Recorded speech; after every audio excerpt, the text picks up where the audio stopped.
वाट करून पुढे आलेले आहे समोर आणि तर दोघी हे सगळे मतदानाला चाललेले आहेत. ही सगळी माध्यमांची धावपळ आणि पोलीस बंदोबस्त ही सगळी काय इथूनच ते मतदान करतील आणि नंतर सगळ्या इतर ठिकाणचे गाव भेटीला जातील. दादानंतरची पहिली निवडणूक आहे, पहिली निवडणूक आहे. त्याच्यामुळे बारामतीकरांसाठी निश्चितच एक भावनिक किनार आहे या सगळ्या निवडणुकीसाठी. आपण बघू शकतो ताई सर्वांचा नमस्कार घेत घेत पुढे येत आहेत.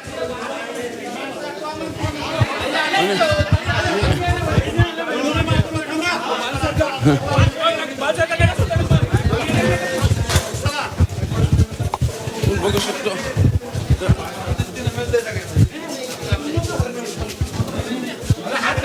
हे हात कर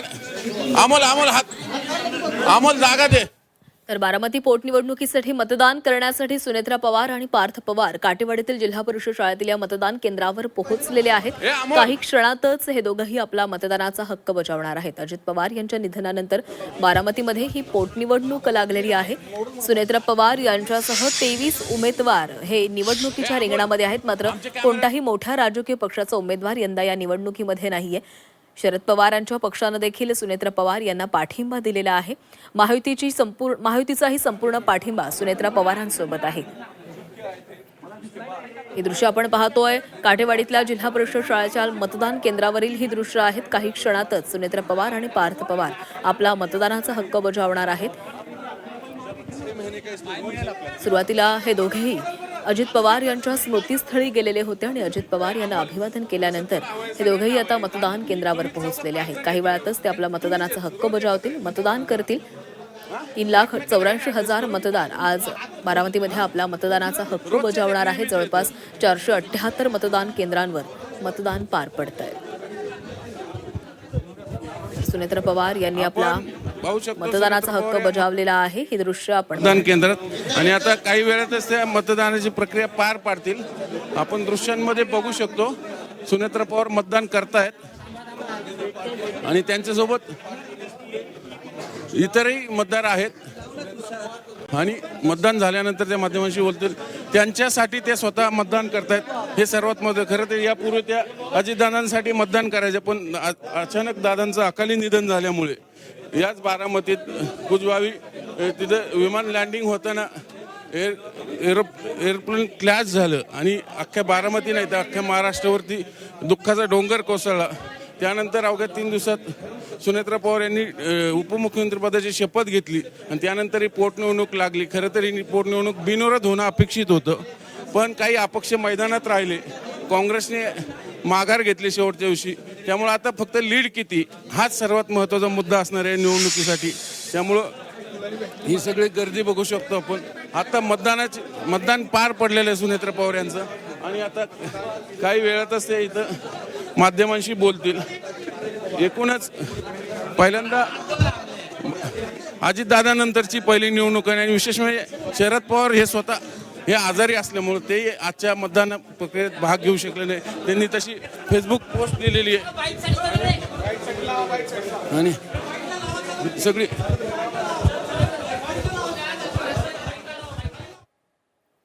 तर बारामती पोटनिवडणुकीसाठी सुनेत्रा पवार आणि पार्थ पवार यांनी आपला मतदानाचा हक्क बजावलेला आहे. खरं तर ही यंदाची निवडणूक ही काहीशी भावनिक आहे, कारण अजित पवार यांच्या निधनानंतर पहिल्यांदाच ही निवडणूक होतीये. सुनेत्रा पवार या निवडणुकीच्या रिंगणामध्ये उतरलेल्या आहेत. 28 जानेवारी 2026ला अजित पवार यांचा विमान अपघातामध्ये मृत्यू झाला. बारामतीमध्येच लँडिंगच्या वेळी त्यांचं विमान क्रॅश झालं आणि यात त्यांचा मृत्यू झाला. त्यांच्या निधनानंतर बारामतीमध्ये पोटनिवडणूक घोषित करण्यात आली. सुनेत्रा पवार यांनी ही निवडणूक लढवण्याचा निर्णय घेतला. काँग्रेसनं आपला उमेदवार या निवडणुकीमध्ये उतरवलेला होता, मात्र काँग्रेसनं माघार घेतली आणि त्यानंतर शरद पवारांच्या राष्ट्रवादीनंही सुनेत्रा पवार यांना पाठिंबा दिला होता. ज्यावेळेस या निवडणुकीसाठी शेवटची सांगता प्रचार सभा पार पडली त्यावेळेस सुप्रिया सुळे आपल्याला महायुतीच्या व्यासपीठावर पाहायला मिळालेला होता. आपला पूर्णपणे पाठिंबा सुनेत्रा पवारांना आहे अशा पद्धतीची माहिती सुप्रिया सुळेंनी त्या व्यासपीठावरून दिलेली होती. सोबतच महायुतीच्या सगळ्या पक्षांनी सुनेत्रा पवारांना पाठिंबा दिलेला आहे. जवळपास 23 उमेदवार या निवडणुकीच्या रिंगणामध्ये आहेत, मात्र कोणताही मोठा राजकीय पक्षाचा उमेदवार या निवडणुकीच्या रिंगणात नाहीये.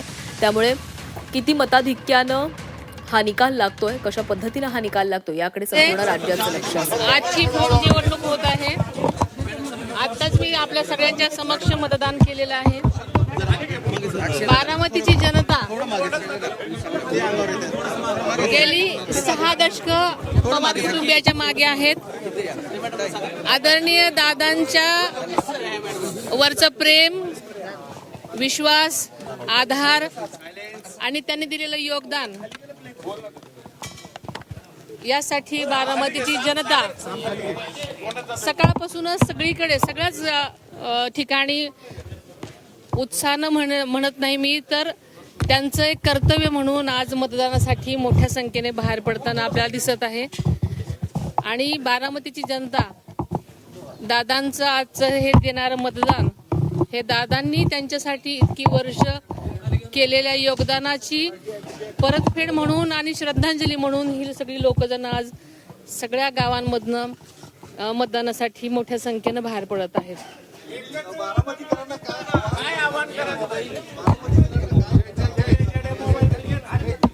खरं सांगायचं तर ही संबंध पोटनिवडणूक अत्यंत भावनिक वातावरणात होत असल्यामुळे स्वतः बारामतीकरच त्यांनीच ही निवडणूक हातात घेतलेली आहे आणि त्यामुळे ते प्रत्येक जण आपले कर्तव्य म्हणून या निवडणुकीकडे पाहतायत आणि मतदानासाठी सगळे ते बाहेर आलेले पडतायत. दादांच्या मातोश्री दिसल्या नाहीत, त्या मतदानाला येणार आहेत की तब्येतीची काही अडचण? त्याचप्रमाणे तुम्ही देखील मतदान केलेलं आहे, काय भावना आहेत? दादांच्या पश्चात पहिली निवडणूक होते. साहेब पण आजारी असल्यामुळे येऊ शकलेले नाहीत. एका अर्थाने बारामतीकरांसाठी एक भावनिक निवडणूक आहे. सगळ्याच बाजूने अत्यंत भावनिक निवडणूक आहे. दादांच्या मातोश्री दिसलेल्या नाहीत आता तरी ती आलेल्या. त्यांचं वय तुम्हाला माहिती आहे की त्यांचं वय जवळजवळ 89 वर्ष असल्यामुळे त्यांचं घरी मतदान झालेलं आहे. त्यांचे आज आशीर्वाद घेऊन मी आत्ताच इथे आलेले आहे.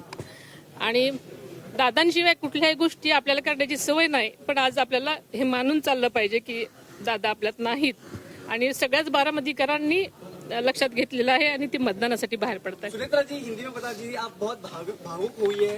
पहली बार अजीत दादा के बिना चुनाव हो रहा है बारामती में, क्या कहेंगे? बारामती की जनता पिछले 60 सालों से हम पवार कुटुंबीय के साथ रही है, सपोर्ट किया है और ये जो इलेक्शन है वो दादा के बिना हो रहा है, इसलिए सब ये इलेक्शन बारामती के लोगों ने अपने हाथ में ही लिया है. वो अपना वोट दादा के लिए एक श्रद्धांजलि के रूप में देना चाहती है और उसके लिए सब गांव में भी सब लोग अपनी अपनी तरफ से बाहर आ रहे. बाहर गांव के लोग भी खास करके ये इलेक्शन के लिए आए हैं.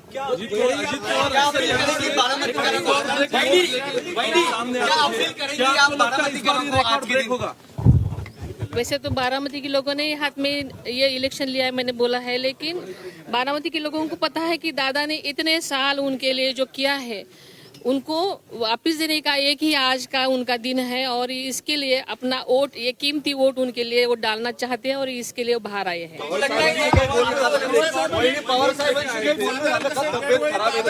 मतांनीच निवडून यायचे, पण यावेळेस समोर कोणी उमेदवार नाही. असा किरकोळ अपक्ष आहेत, भावनिक एक किनार आहे. लीड रेकॉर्ड ब्रेक होईल सर.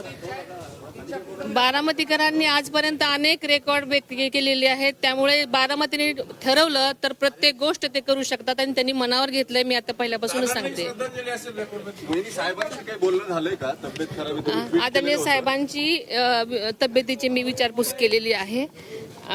त्यांची प्रकृती बरी नसल्यामुळे ते काय फोनवर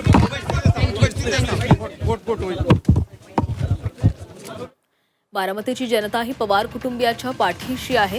अजित पवारांनी आतापर्यंत बारामतीकरांसाठी आणि बारामतीसाठी जे कार्य केलेलं आहे त्या कार्यासाठी आज बारामतीकर आपल्या घराबाहेर पडतायत. बाहेर असलेले, जे बारामतीमध्ये न राहत नसलेले, कामांसाठी बाहेर असलेले नागरिक देखील आज बारामतीमध्ये मतदान करण्यासाठी आलेले आहेत. श्रद्धांजलीच्या स्वरूपामध्ये आज बारामतीकर मतदानासाठी बाहेर पडतायत अशी भावना, अशी प्रतिक्रिया सुनेत्रा पवार यांनी व्यक्त केलेली आहे. आज बारामतीकरांनी ही निवडणूक आपल्या हातामध्ये घेतलेली आहे आणि बारामतीकर माझ्या पाठीशी आहेत असा विश्वासही त्यांनी व्यक्त केलेला आहे. अजित पवार यांच्या आईंनी घरामध्ये म्हणजे त्यांचं वय असल्यानं त्यांनी घरामधूनच मतदान केलेलं आहे. शरद पवार मात्र आज मतदानाला येऊ शकणार नाहीत, कारण प्रकृतीच्या कारणास्तव ते रुग्णालयामध्ये आहेत आणि त्यांना मतदानासाठी येणं शक्य नसल्याची माहिती त्यांनी स्वतःच दिलेली होती. आता मतदान करून सुनेत्रा पवार या निघालेल्या आहेत. अनेक बारामतीकर त्यांना भेटण्यासाठी देखील तिथे आलेले आहेत. पार्थ पवारांनी देखील आपला मतदानाचा हक्क बजावलेला आहे. अजित पवार यांच्या निधनानंतर बारामतीमध्ये ही पोटनिवडणूक लागलेली आहे. अजित पवारांशिवाय होणारी ही पहिली निवडणूक असल्यानं ही भावनिक निवडणूक असल्याचं देखील सुनेत्रा पवार यांनी म्हटलेलं आहे. अजित पवारांशिवाय कोणतीच गोष्ट करण्याची आम्हाला सवय नव्हती, मात्र आज हे मतदान करावं लागतंय. आपल्याला मान्य करावं लागेल की अजित पवार आज नाहीयेत, असं देखील सुनेत्रा पवार म्हणाल्या.